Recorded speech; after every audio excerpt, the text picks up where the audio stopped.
అందరికీ నమస్కారము. నేను ఒక కథతో మీ ముందుకు వచ్చేసా. కొన్ని ఇళ్లలో ప్రేమ ఉంటుంది, కొన్ని ఇళ్లలో బాధ్యత ఉంటుంది, కానీ చాలా అరుదుగా శాంతి కూడా ఉంటుంది. ఇది కోపం తగ్గిన ఒక తండ్రి కథ కాదు, ప్రతి ఒక్కరి జీవితానికి వారికి వారే బాధ్యత వహించాలి అని గ్రహించిన ఒక మనిషి కథ. ఆయన మారిన తర్వాత ఆ ఇంటి వాతావరణమే పూర్తిగా మారిపోయింది. స్టోరీలోకి వెళ్ళిపోదామా మరి. ఒకరోజు భర్త భార్యతో అంటుంది, సరే ఇది విన్నారా, నేను నా ఫ్రెండ్స్తో బయటకు వెళ్తున్నాను, వచ్చేటప్పటికి లేట్ అవుతుంది అంది. భర్త ఫోన్ చూసుకుంటూ పేపర్ చదువుతూ ఉన్నాడు. ఎక్కడికి అని అడిగాడు. నా ఫ్రెండ్తో బయటకు వెళ్తున్నాను అని చెప్పింది. సరే అయితే ఎంజాయ్ చేయి అన్నాడు. ఆమె చాలా ఆశ్చర్యపోయింది. సాధారణంగా అయితే అవసరమా ఇవన్నీ, తప్పనిసరిగా వెళ్ళాలా, ఆలస్యంగా రావద్దు, ఇలాంటి ప్రశ్నలు వేస్తూ ఉండేవాడు. కానీ ఈరోజు అవేం కనిపించలేదు. నాకే చాలా ఆశ్చర్యం అనిపించింది అని భార్య అనుకుంటూ బయటకు వెళ్ళింది. కొన్ని గంటల తర్వాత వాళ్ళ అబ్బాయి బయటకు వచ్చాడు. చేతిలో ఒక పేపర్ పెట్టింది. మొహం చాలా వాడిపోయింది. నాన్న మెల్లగా అన్నాడు, మా మాక్ ఎగ్జామ్స్ ఫలితాలు వచ్చాయి, చాలా చెడ్డగా వచ్చాయి. కానీ అతను అక్కడే నిలబడిపోయాడు. ఎప్పట్లాగే మందలిస్తాడని భయపడ్డాడు. చదువుపై ఎప్పుడూ ఆందోళన పడే తన తండ్రి ఉపన్యాసం మొదలెడతాడని చాలా టెన్షన్ ఫీల్ అవుతున్నాడు. కానీ ఆయన చాలా ప్రశాంతంగా సరే అన్నాడు.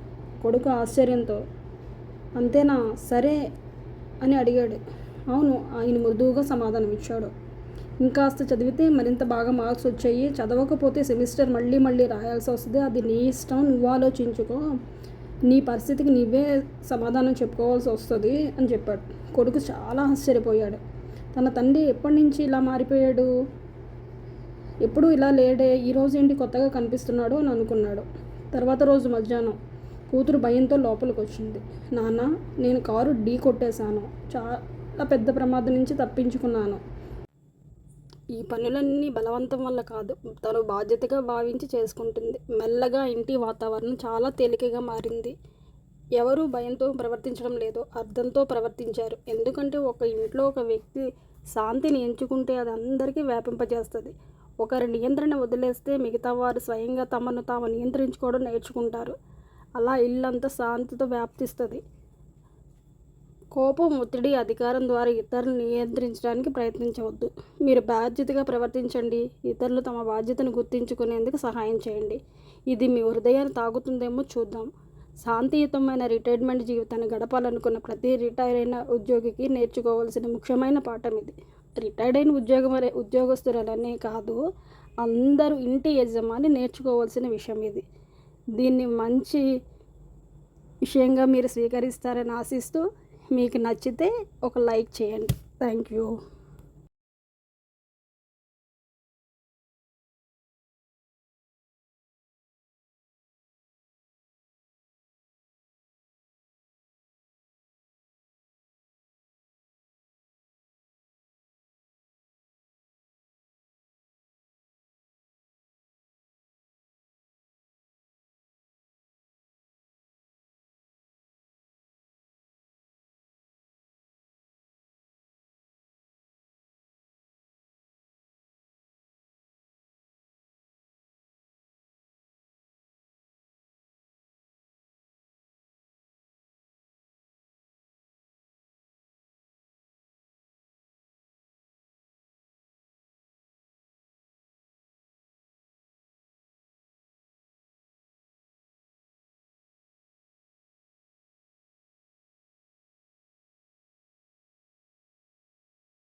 పెద్ద ప్రమాదం ఏం కాదులే నాన్న, చిన్నది సైడ్ ప్రాబ్లం వచ్చింది అంతే.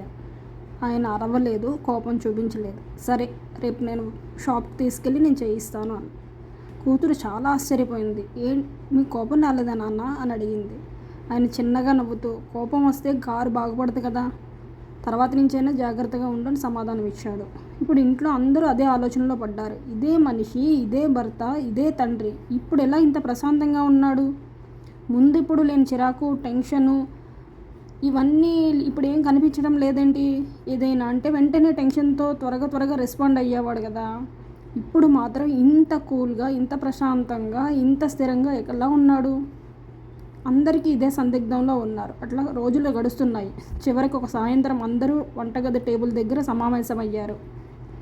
ఏమండి, వాళ్ళ భార్య చెప్తోంది, మీరు ఇటీవల కాలంలో చాలా మారిపోయారు. ఏం జరిగినా కోపం రావట్లేదు, అన్నీ బాగానే ఉన్నాయా అని అడిగింది. అసలు ఏం జరిగింది, కారణం ఏంటి అని అడిగింది. ఆయన చిరునవ్వు నవ్వి, ఏమీ తప్పులేదు, అన్నీ సరిగ్గానే ఉన్నాయి, నేనేం మారిపోలేదు, కానీ నేను కొన్ని చేంజెస్ చేసుకోవాలి అని అనుకుని నేను చేసుకున్నాను. ఒక విషయం నేను అర్థం చేసుకున్నాను అని అన్నాడు. అందరూ చాలా కామ్గా వింటున్నారు. చాలా సంవత్సరాల తర్వాత నాకు తెలిసింది, ప్రతి వ్యక్తి తన జీవితానికి తనే బాధ్యుడు అని. భార్య అడిగింది. అంటే ఏంటండి? ఆయన చెప్పాడు. ముందు నేను ప్రతిదానిపై ఎక్కువ ఆందోళన చెందేవాడిని, నువ్వు ఆలస్యమైతే చింతించేవాడిని, పిల్లలకు తక్కువ మార్కులు వచ్చినా టెన్షన్ పడేవాడిని, ఏదైనా పాడైతే కోప్పడేవాడిని, ఎవరైనా బాధలో ఉంటే దాన్ని సరిచేయడానికి ప్రయత్నించేవాడిని. అందరి సమస్యలు నా సమస్యలుగా తీసుకున్నాను. కానీ ఒకరోజు తెలిసింది, నా ఆందోళన వల్ల వాళ్ళ సమస్యలు పరిష్కరించదు, అది నా జీవితాన్ని నాశనం చేస్తుంది అని. ఆయన అలా చెప్పుకుంటూ వెళ్తున్నాడు. నా ఒత్తిడి మీకు సహాయం చేయదు, నేను మీకు సహాయం చేయగలిగాని, సలహా ఇవ్వగలను, ప్రేమించగలను, మద్దతు ఇవ్వగలను, కానీ మీ బదులు మీ జీవితాన్ని నేను జీవించలేను కదా. మీ నిర్ణయాలు, ఫలితాలు మంచివైన చెడ్డమైన మీరే ఎదుర్కోవాల్సిందే. కొద్దిసేపు ఆగి మళ్ళీ నవ్వాడు. అందుకే నా నియంత్రణలో లేని జీవిత విషయాలను నియంత్రించడానికి ప్రయత్నించడం ఆపేశాను. కొడుకు అడిగాడు. అంటే ఏంటి? ఇక మీదట మీరు మమ్మల్ని పట్టించుకోరా అని. భార్య అతని వైపు అయోమయంగా చూసింది. ఆయన జవాబు ఇచ్చాడు. పట్టించుకోకపోవడం కాదురా, పట్టించుకోవడం మరియు నియంత్రించడం అనేది వేరు. నేను మిమ్మల్ని ప్రేమిస్తాను, పట్టించుకుంటాను, సహాయం చేస్తాను, మీకు ఏది కావాలంటే అది సమకూరుస్తాను, కానీ నా శాంతిని కోల్పోయేంత వరకు మాత్రం కాదు. గదిలో నిశ్శబ్దంగా మారింది. నా పాత్ర మీకు ప్రేమ ఇవ్వడం, మార్గదర్శకం చేయడం, అవసరమైనప్పుడు తోడుగా ఉండడం అంతే. కానీ మీ జీవితాన్ని మీరు నిర్వహించుకోవాలి. మీ నిర్ణయాలు మీరే తీసుకోవాలి, వాటి ఫలితాలను మీరే స్వీకరించాలి. అలా నేర్చుకుంటారు అంతే. అప్పుడే మీకు అర్థం అవుతుంది జీవితం అంటే ఏంటి అనేది. ఇప్పుడు ఏదైనా తప్పు జరిగినప్పుడు నేను నాకు చెప్పుకుంటాను, ఇది నేను సరిచేయవలసిన విషయం కాదు, ప్రశాంతంగా ఉంటాను, మీరు నేర్చుకుంటారని నమ్ముతాను. జీవితం పాఠాలు నేర్పిస్తుంది. ఆ రాత్రి అందరూ ఆయన మాటలను ఆలోచింపసాగారు. కొడుకు మళ్ళీ చదవడానికి కూర్చున్నాడు. నాన్న తిట్టినందుకు కాదు, చదువుకోవడం అనేది తన బాధ్యతని గ్రహించి. కూతురు కూడా కారు మరమ్మతుల బాధ్యత తనే తీసుకుని ఇన్సూరెన్స్ ప్రక్రియను మొత్తం అంతా క్లియర్ చేసుకుంది. ఇదివరకు నాన్న చేసేవాడు, ఇప్పుడు తనంతట తానే తన బాధ్యతగా తీసుకుని చేయడం మొదలుపెట్టింది. భార్య కూడా ఇంటి పనులను మరింత జాగ్రత్తగా చూసుకుంది. ఈ పనులన్నీ బలవంతం వల్ల కాదు, తను బాధ్యతగా భావించి చేసుకుంటుంది. మెల్లగా ఇంటి వాతావరణం చాలా తేలికగా మారింది. ఎవరూ భయంతో ప్రవర్తించడం లేదు, అర్థంతో ప్రవర్తించారు. ఎందుకంటే ఒక ఇంట్లో ఒక వ్యక్తి శాంతిని ఎంచుకుంటే అది అందరికీ వ్యాపింపజేస్తుంది. ఒకరి నియంత్రణ వదిలేస్తే మిగతా వారు స్వయంగా తమను తాము నియంత్రించుకోవడం నేర్చుకుంటారు. అలా ఇల్లంతా శాంతితో వ్యాప్తిస్తుంది. కోపం, ఒత్తిడి, అధికారం ద్వారా ఇతరులను నియంత్రించడానికి ప్రయత్నించవద్దు. మీరు బాధ్యతగా ప్రవర్తించండి. ఇతరులు తమ బాధ్యతను గుర్తించుకునేందుకు సహాయం చేయండి. ఇది మీ హృదయాన్ని తాగుతుందేమో చూద్దాం. శాంతియుతమైన రిటైర్మెంట్ జీవితాన్ని గడపాలనుకున్న ప్రతి రిటైర్ అయిన ఉద్యోగికి నేర్చుకోవాల్సిన ముఖ్యమైన పాఠం ఇది. రిటైర్డ్ అయిన ఉద్యోగస్తులనే కాదు, అందరూ ఇంటి యజమాని నేర్చుకోవాల్సిన విషయం ఇది. దీన్ని మంచి విషయంగా మీరు స్వీకరిస్తారని ఆశిస్తూ, మీకు నచ్చితే ఒక లైక్ చేయండి. Thank you.